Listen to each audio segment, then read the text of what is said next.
What's up? Balik sa Verde tayo mga kaburak. Titirahin tayong 3 hektarya. Kasamaan din to nung tinatamnan natin guys. Ito na yung 7 hektarya ang huling tinanim natin mga kaburak. Ganda ng bitaw na cedar natin mga kaburak.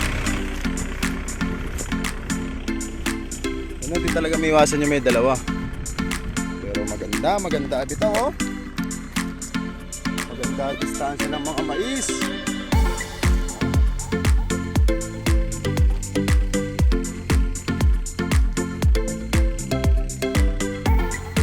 Gusto ko talaga itong cedar na gamit natin ngayon mga kabura.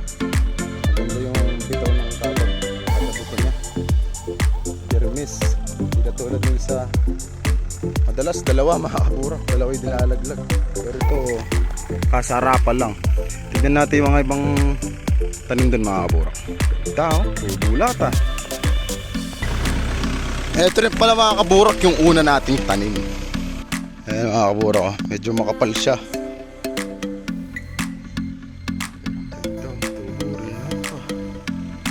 Medyo madalang yan. Ayoko doon sa isang cedar eh. Tuwi pa tayo doon. Nakikita pa natin ibang mais doon mga kabura. A few moments later. Ayan, kaya pala medyo mahina yung tubo dyan kumpara doon. Ito yung lupa na to mga kaburak, pero nandun basa kaya medyo makapal. Pero kapag nabasa yan mga kaburak, hahabol dun yan. Lalaki na rin mga unang tanim natin mga kaburak oh.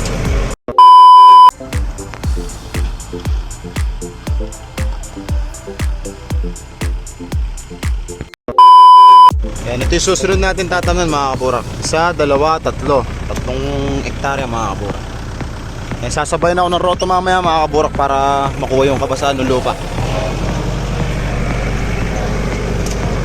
10 hektarya, 7 hektarya nandun, tapos 3 hektarya dito.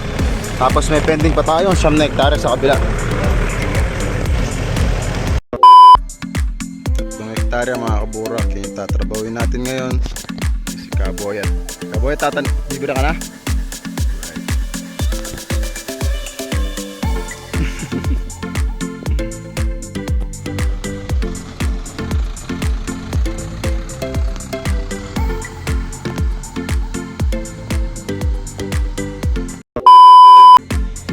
Loading na si Goemon. Sa labuyang niroroto yung tataniman natin mga kabura. Brought to you by 5710 by Boyet. Let's go. Buo ah.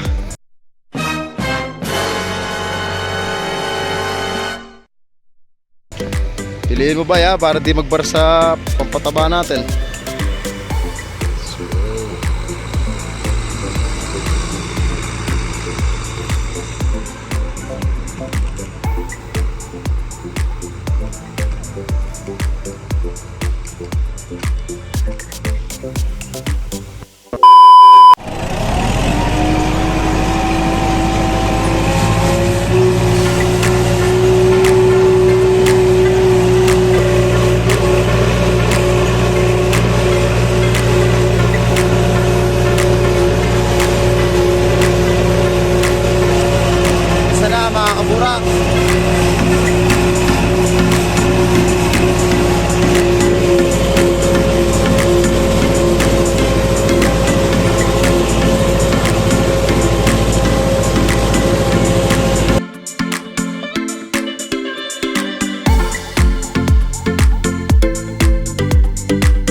hektarya na mga kaburak.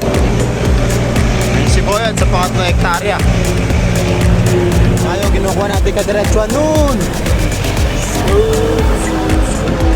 Yung 7 hektarya natin na taniman noon mga kaburak kayo no? Tubong-tubo na. Nice. Tapos dito sa kabila yung 10 hektarya makakapal na rin yan. Yeah, boy.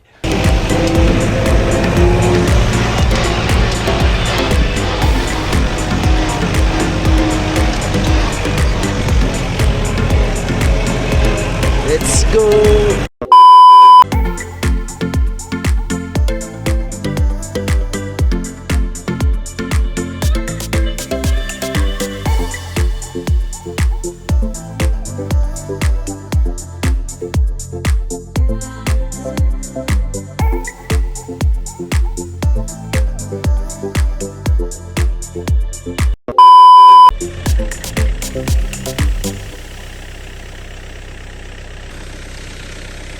Tapos ko natin pangalawang hektarya.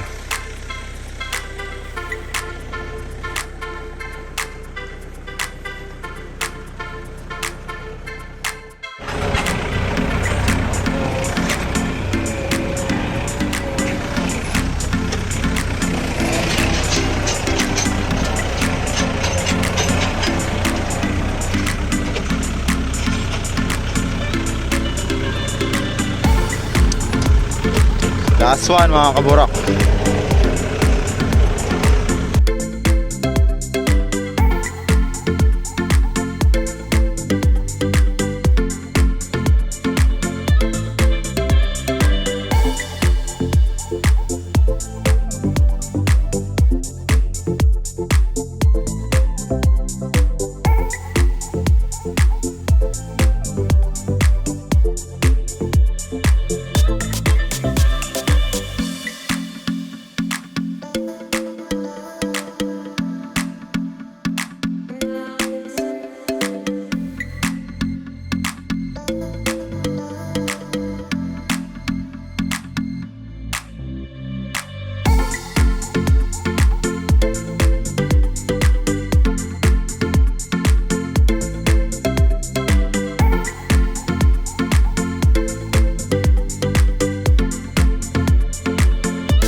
Tapos na yung pangatlong hektarya mga kaburak.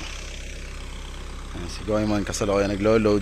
Tapos ito pala mga kaburak, pinapatag, gagawin daan. Kumukuha ng lupa dito sa tabi kaya hindi ko na sinugad yung tanim. Yung pag napatag yan, isang pabor pa kila Bapang Martin kasi pwede maging daan. Pwede pa sila dito. Pwede pang maging kuhanan nila ng tubig. Mas nakapabuti pa mga kaburak. Yung tayo na lang malit na yun. Mga pang isang binhi, pang suporta. Tapos mga isang load na lang ng pataba. Good to go na.